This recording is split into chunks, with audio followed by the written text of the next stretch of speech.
সব বিষয় নিয়ে কথা বলার জন্য আমাদের সাথে আজ রয়েছেন আপিল বিভাগের সাবেক বিচারক বিচারপতি এইচ.এম. শামসুদ্দিন চৌধুরী। বিচারপতি এইচ.এম. শামসুদ্দিন চৌধুরী, আপনাকে স্বাগত আমাদের অনুষ্ঠানে। ডক্টর মোহাম্মদ ইউনূস, আপনাকে আমাদের অনুষ্ঠানে স্বাগত জানাই। আমরা এটাই বুঝতে চাইছি যে আপনি কি মনে করেন প্রধানমন্ত্রীর অবস্থান কোটা সংস্কার নিয়ে 10 জুলাই 2024 এবং 19 জুলাই 2024 সেম ছিল? শুনেন, সরকারের অবস্থান তো সবসময় এক। তারা চেয়েছিল যে কোটা যেন বিলুপ্ত করা হয় এবং সেই বিলুপ্তি করার উদ্দেশ্য নিয়েই সরকার কিন্তু হাইকোর্টের নির্দেশনা, হাইকোর্টের রায়কে আপিল বিভাগে আপিল করেছিল একটি প্রার্থনা করি যে কোটা যেন বিলুপ্ত করা হয়। সেটি তো সেই ছাত্ররা যারা কোটা আন্দোলনের কথা বলছে তাদের ইচ্ছা ছিল। তো সেই পরিস্থিতিতে তাদের আন্দোলন করার তো কোনো প্রশ্নই ছিল না। তারা একটি অসৎ উদ্দেশ্য নিয়ে মাঠে হাজির হয়েছিল। জাসির চৌধুরী, আপনি বলতে চাইছেন জাসির চৌধুরী, আপনি বলতে চাইছেন যে সরকার কোটা বাতিলই চাইছিল, মানে শেখ হাসিনা কোটা বাতিল চাইছিলেন 10 জুলাই 2024-এ। তার আগে থেকে শুরুর থেকেই তো কোটা বাতিল চেয়েছিল। কোটা বাতিল চেয়েছিল বলেই তো হাইকোর্টের রায়ের বিরুদ্ধে, হাইকোর্টের রায়ের বিরুদ্ধে আপিলটাতে আমি একটু পরে আসি। আমি একটু প্রধানমন্ত্রীকে পড়ে শোনাই 14 জুলাই উনি যখন সংবাদ সম্মেলন করলেন, উনি বললেন কোটা বাদ দিলে কি অবস্থা হয় আমরা দেখেছি। ফরেন সার্ভিসে মাত্র 2 জন মেয়ে এবং পুলিশ সার্ভিসে 4 জন মেয়ে সুযোগ পেয়েছে। তখন তারা বলেছিল নারী কোটা চাই না, মেধা দিয়ে চাকরি পাবে। সে কি মেধা দিয়ে চাকরি পেয়েছে? বিশেষ পরীক্ষা দিয়েছে। এবং তিনি বলেছিলেন কোটা মুক্তিযোদ্ধা নাতিদের জন্য থাকবে নাকি রাজাকারের নাতিদের জন্য থাকবে। এটা কি মনে করায় দেয় যে উনিও চেয়েছিলেন কোটা প্রথা বাতিল? শোনেন, আমরা তো উনি কি বলেছেন সেটা পাশে রাখেন, কিন্তু ঘটনা হলো এই যে সরকার তো আপিল করেছিল হাইকোর্টের রায়ের বিরুদ্ধে। হাইকোর্ট বলেছিল কোটা থাকবে এবং সেই রায়কে চ্যালেঞ্জ করে সরকারই তো আপিল করলো আপিল বিভাগে এবং ছাত্রদেরকে বলেছিল যে এইটি আপিল বিভাগের একান্ত সিদ্ধান্ত, এখানে সরকারের কিছুই করার নেই। খালেদ, তুমি বলেই বলছি, তোমাকে সবসময় তুমি বলি, তুমি তো খুব ভালো করেই জানো দেশ তো সংবিধান দ্বারা পরিচালিত হয়। সেই অবস্থায় যখন আপিল বিভাগে মামলাটি বিবেচনাধীন, তখন তো শুধু বিচারকই না, সর্বোচ্চ আদালতের একজন জুরিস্টও বটে, কিন্তু আপনি কি সত্যি এটি বলছেন যে সরকার এটি চেয়েছিল? সরকার আপিল করেছে। সরকার না চাইলে সরকার অ্যাটর্নি জেনারেলকে এই ব্রিফই দেয় নাই যে কোটা বাতিলের পক্ষে গিয়ে কথা বলো। এই ব্রিফ দিয়েছে আন্দোলন শেষ হওয়ার পরে 18 আগস্টে পরে। প্লিজ তুমি পিটিশনটা দেখো। পিটিশনের অ্যাটর্নি জেনারেল সর্বোচ্চ আইন কর্মকর্তা গেছিল, সেখানে কোনো ডেপুটি অ্যাটর্নি জেনারেল বা অতিরিক্ত অ্যাটর্নি জেনারেল যায়নি। সেখানে আপিল করেছিল সেই হাইকোর্টের রায়, অর্থাৎ কোটা বাদ করার প্রার্থনা নিয়ে আপিল করেছিল। তো এই ঘটনার পর তো এই ব্যাপারে আর দ্বিমত পোষণের কোনো অবকাশই থাকে না। সরকার চেয়েছিল এই কোটা বাদ করতে, কিন্তু এই সাধারণ ছাত্ররা তো এটা বুঝতে পারেনি। সাধারণ ছাত্রদের বোঝানো উচিত ছিল যে এটি সরকারের হাতে নয়, এটি আপিল বিভাগের হাতে। কারণ সাধারণ ছাত্রকে নয়, অনেক জ্ঞানী গুণী লোকও কিন্তু জানে না যে সরকার আর সুপ্রিম কোর্ট সম্পূর্ণ আলাদা দুটি সত্তা। সুপ্রিম কোর্ট সরকারের অংশ নয় এবং সুপ্রিম কোর্টের বিচারপতিরাও সরকারের কর্মকর্তা নয়। এই জিনিসগুলো বোঝানো হয়নি, তাদের বোঝানো হয়েছিল। আপনি এটি বলছেন প্রধানমন্ত্রী 14 জুলাই বলেছিলেন যে আদালতের নির্দেশ অনুযায়ী আমার কার কিছু করার নাই। পরে দেখা গেল যে অনেক কিছু করার আছে। 18 জুলাই অ্যাটর্নি জেনারেলকে বলা হলো যে স্পেশালি ছুটির দিনে এসে এগিয়ে নিতে। আমি বলি আইনমন্ত্রী আনিসুল হক সাংবাদিককে বললেন কবে? 18 জুলাই বললেন। শোনো খালেদ, না যেদিন না, তার আগে তো হাইকোর্টের রায়ের কপি না পাওয়া পর্যন্ত তো সেই সুযোগ ছিল না। হাইকোর্টের রায় পাওয়া গেল 14 জুলাই পেয়েছে। না 14 জুলাই পাওয়ার পরে ইমিডিয়েটলি তারা এগিয়ে নিয়েছে, কিন্তু ইমিডিয়েটলি না, 18 জুলাই এগিয়ে নিয়েছে। জাসির চৌধুরী 18 জুলাই এগিয়ে নিয়েছে। আগে 18 জুলাই আগিয়ে নিয়েছে। যখন এটি তো একটা প্রক্রিয়ার ব্যাপার। হাইকোর্টের রায় পেল, সেটি জমা দিল, সেখানে তারা লিভ টু অ্যাপিল অ্যাপ্লিকেশন করছিল। এটি একটি প্রক্রিয়ার ব্যাপার, কিন্তু তারা তো আর আপিল বিভাগের রায় তো আর খণ্ডন করেনি বা করতে পারে না। খণ্ডন করলে তো তারা আদালত অবমাননার দায়ে অভিযুক্ত হতো। যে রায় দেওয়ার আগে রায়টি হয়েছে 21 জুলাই। প্রধানমন্ত্রী 17 জুলাই জাতির উদ্দেশ্যে ভাষণে কি করে বললেন যে তোমাদের রায় পছন্দ হবে তোমাদের? How could she no? না, আশা করি পছন্দ হবে এই কথা বলেছে। এখানে কথা হলো, বলেছে যে তোমার রায় পছন্দ। প্রধানমন্ত্রী তো আর হাইকোর্ট সুপ্রিম কোর্ট পরিচালনা করে না, তাই না? কথা হলো এই কথা তো মনে হচ্ছে যে মোটেও প্রধানমন্ত্রী ওই ধরনের কোনো কথাই বলেনি। এইভাবে টুইস্ট করাটা তো ঠিক না। শোনো, এইখানে কথাটা হলো যে সরকারকে তো অপেক্ষা করতে হয়েছে যে সুপ্রিম কোর্ট কি বলে। এর বাইরে তো কিছু করার ছিল না। এর বাইরে করা মানে সংবিধানকে ই করে দেওয়া, এটা একটা বিদ্রোহের মতো, সংবিধানের বাইরে কিছু করা। জাস্টিস চৌধুরী, আপনি প্রধানমন্ত্রীর কথা শুনবেন না, আপনি কি আইনমন্ত্রীর কথা শুনবেন? আইনমন্ত্রীর কথা আইনমন্ত্রীটা তো আমি দেখবো ডকুমেন্ট, প্রধানমন্ত্রী কি বলেছে সেটা তো না, আমি দেখবো ডকুমেন্ট। অ্যাটর্নি জেনারেল ব্রিফ ছিল না, এই মামলাটি পরিচালনা করার ব্যাপারে অ্যাটর্নি জেনারেল ব্রিফ ছিল না। অ্যাটর্নি জেনারেলের ব্রিফ ছিল কোটা রাখার পক্ষে। Attorney general, listen Khaled, don't confuse things, বুঝছো? অ্যাটর্নি জেনারেল যে পিটিশনটা করেছে সেই পিটিশনের কপি আমি দেখেছি। সেই পিটিশনে তারা চেয়েছে যে হাইকোর্টের রায় বাতিল করা হোক, এবং সেটি কিন্তু সেটি ছিল তাদের পিটিশনের কথা যখন লিভ টু অ্যাপিল করলো সেই একদম শুরুর থেকেই। এবং অ্যাটর্নি জেনারেল বারবার বলছিল যে এইটাই নিয়েই আমরা অ্যাপিলের ডিভিশনে যাচ্ছি, আইনমন্ত্রী বলেছে এটা নিয়ে আপনি। আমি তো ডকুমেন্টের কথা বলবো, ডকুমেন্ট বলছে যে সরকার প্রথম থেকেই, এবং ইনফ্যাক্ট এই মুখের কথা আপনি গুরুত্ব দিবেন না, শেখ হাসিনার মুখের কথা আমি সেখানে যাচ্ছি না, যাওয়ার কোনো সুযোগও নেই। আমি দেখবো ডকুমেন্ট কি বলে। ডকুমেন্ট পরিষ্কার ভাষায় বলে, শেখ হাসিনা পরিষ্কার ভাষায় সংবাদ সম্মেলনে বলছেন যে তিনি কোটা চান, আর তার অ্যাটর্নি জেনারেলকে বলছেন যে কোটার বিরুদ্ধে গিয়ে ব্রিফ মানে লড়াই করো। না, আপিল বিভাগে কি দরখাস্ত করেছে সেটা আমি দেখবো, সেটা হলো ডকুমেন্টেড ব্যাপার।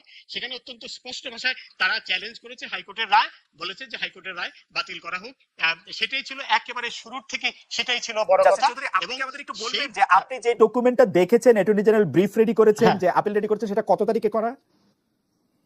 এইটা যেদিন করলো, লিভ টু অ্যাপিলের দরখাস্ত করলো আগে থেকে 18 জুলাই প্রথম তো করলো সিএমপি, 18 জুলাই করলো, সিএমপি করলো না, তারও আগে সিএমপি যেদিন করলো সেই দিন 14 জুলাই আগে তো সিএমপি করা সম্ভব না। 14 জুলাই রায়ের সার্টিফিকেট আপনি পাইলেন না, শোনো খালেদ, আপিল কেন করলো? যদি এইটাই হয় তাহলে তো হাইকোর্টের রায় মেনে নিত। আপিল করলো কারণ আপিল করার প্রয়োজন ছিল না, চাপে পড়ে আপিল করতো না তো। না, চাপে পড়ে আপিল, এই চাপ সৃষ্টি হওয়ার অনেক আগেই আপিল করেছে সরকার। আপিল করার তো একটা সময় থাকে, সেই সময়সীমার মধ্যে তখন কিন্তু এইসব সৃষ্টি হয়নি। এইসব শোনো, অত্যন্ত স্পষ্ট যে একটি কুচক্রী মহল, যে 71-এর পরাজিত অপশক্তি বিএনপি, শিবির, জামাত, এরা মিলে এই ঘটনাটি ঘটিয়েছে, এই পরিস্থিতি সৃষ্টি করেছে একই উদ্দেশ্যে, সরকার পতনের কারণ ঘটানোর জন্য। যেটি তারা গত বছর অক্টোবরে আমরা আবার আপনার কাছে আসবো। আমরা গত কয়েকদিন ধরে আপনার কথা শুনতে পাচ্ছি, আমরা শুনছি আপনার সুচিন্তিত মতামত। আমি শুধু এইটি জানতে চাইবো যে জাসির চৌধুরী, আপনি কি আমাকে একটু বলবেন যে 1 জুলাই থেকে নিয়মতান্ত্রিক ভাবে এই আন্দোলন তারা করছে, ঠিক কবে থেকে জামাত বিএনপি কোটা আন্দোলনকারীদের নিয়মতান্ত্রিক ভাবে এই আন্দোলন কখনো নিয়মতান্ত্রিক ভাবে হয়নি। রাস্তা বন্ধ করে দেওয়া, এটি এটিকে তুমি নিয়মতান্ত্রিক আন্দোলন বলতে পারো না। সমস্ত যানবাহন বন্ধ করে দেওয়া, রেল আন্দোলন, আন্দোলন তো রাস্তা বন্ধ করে আন্দোলন করে, সেটা নিয়মতান্ত্রিক আন্দোলন। অবশ্যই রাস্তা খোলা রাখাটাই তো অশান্তির সৃষ্টি করা, এবং সমস্ত যানবাহন, সমস্ত মানুষের চলাচল সব বন্ধ করে দিয়েছিল। এইটিকে কোনো অবস্থায় নিয়মতান্ত্রিক আন্দোলন বলা যায় না। তখন যদি এটি বলা হইতো, এটি প্রকাশ করা হতো। আমি তো নিজে দেখেছি, আমি নিজে বেরোতে পারিনি, রাস্তার মানুষ বেরোতে পারেনি, চলাচল করতে পারেনি। বাংলাদেশে কোনো কিছু আন্দোলন চলবে না তাহলে, বাংলাদেশে কোনো কিছু আন্দোলন চলবে না তাহলে। নিয়মতান্ত্রিক আন্দোলন আর এই অশান্তির আন্দোলন সম্পূর্ণ আলাদা জিনিস।